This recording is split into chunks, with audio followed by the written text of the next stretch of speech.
Hinimok ni Pangulong Ferdinand Marcos Jr. ang Armed Forces of the Philippines o AFP na manatiling nagkakaisa at magpatuloy sa kanilang misyon na protektahan ng bansa.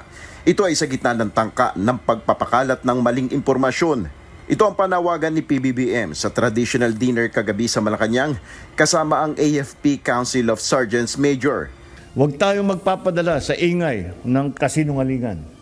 Sa gitna ng maling impormasyon na ginagamit bilang sandata para sa ating pagwatak-watak, tumindig tayo sa katotohanan at hindi sa gawa-gawa lamang na kung ano-anong kwento. Ayon sa Commander-in-Chief, sa gitna ng mga hamon na ito, dapat manatiling tapat sa konstitusyon ng hukbong sandatahan. Despite these waves of changes, your purpose remains unchanged. To uphold our Constitution, remain loyal to the Republic, and to protect all Filipino citizens.